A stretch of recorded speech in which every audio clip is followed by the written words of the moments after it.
All right, we're back for another round of Lulu Walks the Dogs. Last chapter, we met the third and final dog named Cordelia who likes to hide. Now we're going to move on to chapter 8. On Sunday night, before bedtime, Lulu carefully set the alarm clock for 6:25. She picked out the clothes she wanted to wear so she wouldn't have to think about them in the morning. She tracked down her disappeared sneakers and carefully placed them next to her bed so she wouldn't have to go looking for them in the morning. She even, to save a few seconds, squeezed some toothpaste onto her toothbrush so she wouldn't have to squeeze toothpaste in the morning. She figured that she could be dressed, washed, and toothbrushed in 3 minutes and 15 seconds on Monday morning, which would leave her 45 seconds to eat some cold cereal and 1 whole minute to run to Brutus's house. Lulu was feeling extremely pleased with her plan. So after saying good night to her mom and her dad, and her pet goldfish, and her photo of Mr. B that hung on her wall, she sang herself to sleep with the money song. Donnie, Danny, Donnie, Dustin, Dave, how much money will I save? Ava, Amy, and Annette, how much money will I get? Money, money, money, money, money.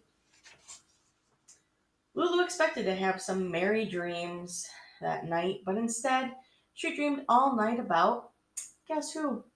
Mm-hmm. Fleshman.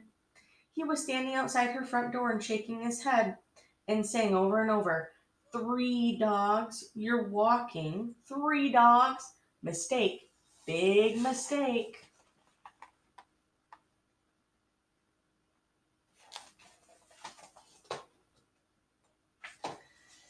Chapter 9. Lulu woke up at 6:25 and for the first 5 minutes her plan worked perfectly. Dressed and washed and toothbrushed in exactly 3 minutes and 15 seconds. Check. Ate a bowl of cereal in precisely 45 seconds. Checked.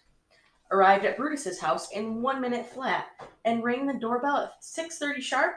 Check and double check. And for good measure again, this girl was golden. Brutus was happy to see her, so happy he knocked her flat down on the rug, slobbered all over her face, and thumped his tail. Brutus's owner was proud. "Is that cute or what?"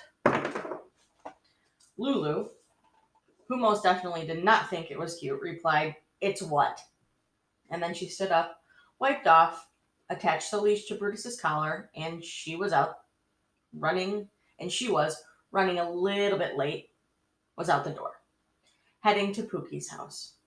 I mean, she was trying to head to Pookie's house. Brutus was heading in a different direction. She pulled, he pulled. She pulled, he pulled, she pulled, he pulled harder, making Lulu bang into a tree, which gave her, along with a bump on her knee, an idea.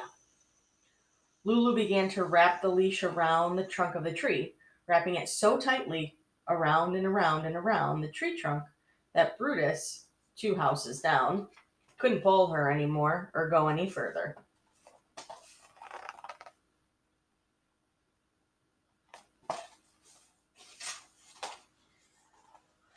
Dog and girl had stopped moving, and across the space between them, they were glaring at each other the most ferociously.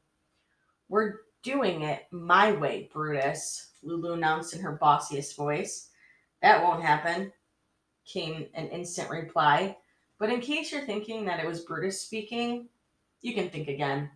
The voice Lulu heard belonged to, big surprise, to Fleshman. Just the person she didn't want to see. "You're just the person I didn't want to see," said Lulu. "Dog biscuits," Fleshman mysteriously replied. "Dog biscuits yourself," said Lulu, and went back to staring ferociously at Brutus. Girl and dog, still standing, still, girl, under tree, holding onto one end of the leash, and dog, 2 houses down, attached to the other end, in a situation grown-ups would call an impasse.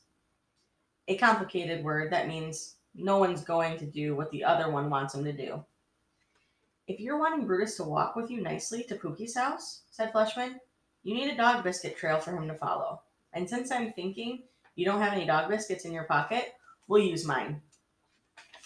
Fleshman walked over to Brutus and dropped a biscuit in front of his nose, which Brutus gladly and instantly gulped down.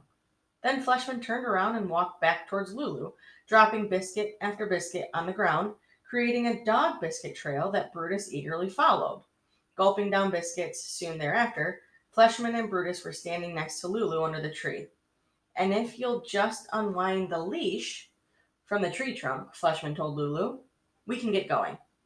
Lulu, with Brutus on the leash and Fleshman walking ahead of them dropping biscuits, arrived without further fuss at Pookie's house.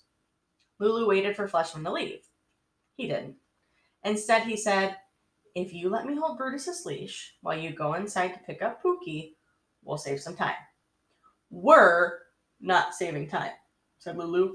I am saving time. So wait out the hair with Brutus if you want to, but I'm warning you, Fleshman, don't get any ideas. I'm not getting any ideas, said Fleshman. I'm just happy to help. Happy to please. Happy and pleased and proud and delighted and honored and quiet, Fleshman, said Lulu in a voice that could shut up a whole city. And stop being so happy. And that is the end of that chapter. So now we have Fleshman. Fleshman in there. And also we know that Brutus isn't exactly cooperative. So let's see what happens next with Pookie. See you next time.